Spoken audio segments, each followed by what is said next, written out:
What's up, guys? Josh here again with Bryce, and today we're going to do a short video topic on refeeds. We're just going to preface it by saying that refeeds are not cheat meals. Please stop saying that. You did not have a refeed at Dairy Queen. You eat a refeed at your house. Yes. Yeah, so I don't even look at refeed. I don't even like the term refeeds because of that reason. It gets abused. The way that I look at refeeds is most of the time, in my personal case, and in some people that I work with, it's a reloading day. So the terminology that I like to use a lot is a replete, deplete diet. And at the end of prep, like Josh and I have experienced, the goal in those final stages, what's the main goal, Josh? You're trying to what? Just lose fat. You're trying to lose body fat at all costs. It can be a very stressful environment. So think of it. If I keep my calories low forever, what's going to happen to my body? Well, you're eventually going to get very tired. You're probably going to start moving less. Your workouts are going to suffer, and you're going to notice your progress stalls. So everything stalls, right? Performance goes down, progress stalls, body fat stops coming off. So that's a great opportunity to use the replete when you're depleting so much. What style of training are you typically doing when you're trying to lose a lot of body fat, Josh? Very metabolic and right. just very high output. Looking for massive pumps, right? What happens to your body when you are depleting too much when you're trying to get the pump? Do you get it very easily? No. Do you usually fail really fast? Yeah. Does 15 pounds feel like 1,000? Yeah. Okay, so when you have to realize that glycogen, carbs, are very important in the end stage of a prep to lose body fat. You need them to perform. Okay, in order to create a lactic environment, we need carbohydrates.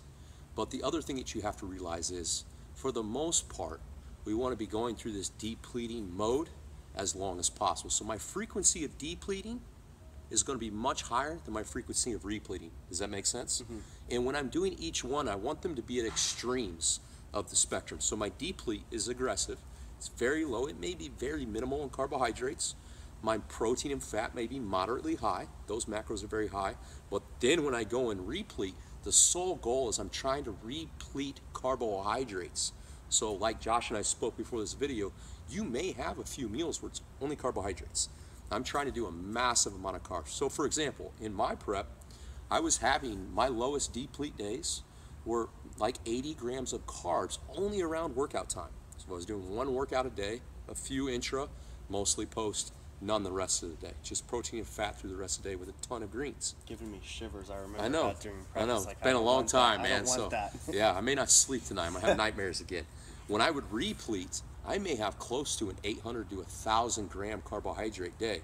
But in order to make room for those carbs and not stress my body out too much, the other two macronutrients came down. Even like my soluble and insoluble fiber through vegetables would come down. Okay, so you're talking about protein levels going low, fat levels even going non-existent, because I don't want to slow down the absorption of these carbohydrates so that I'm making sure that the carbs get absorbed into muscle tissue fast enough to go back in tomorrow and utilize them in my training. So the sole reason that I'm using a replete is not to feel good, it's to fuel the next 3, 4, 5 days of depleting and going back into a fat loss phase.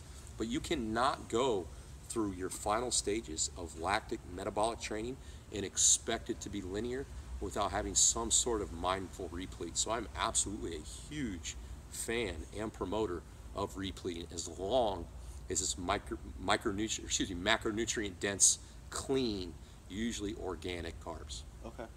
So, just for people can understand the point in like the cleaner, more organic carbs.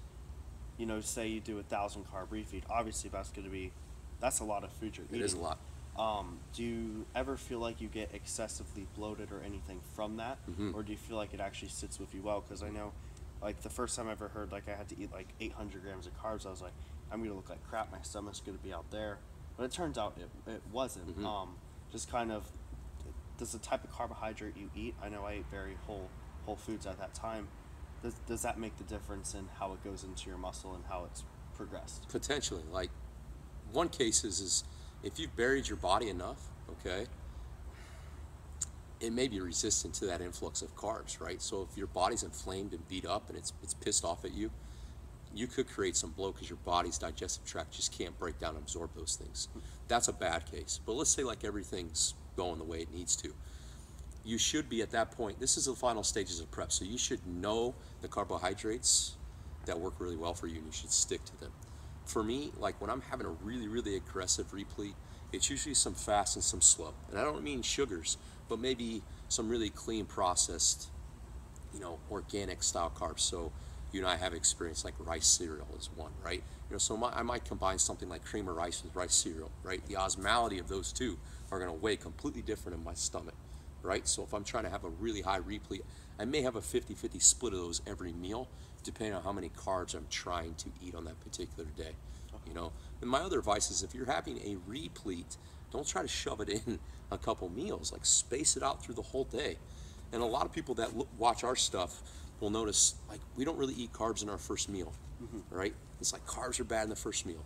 When you go into a day and your sole goal is to replete glycogen, start it in meal one.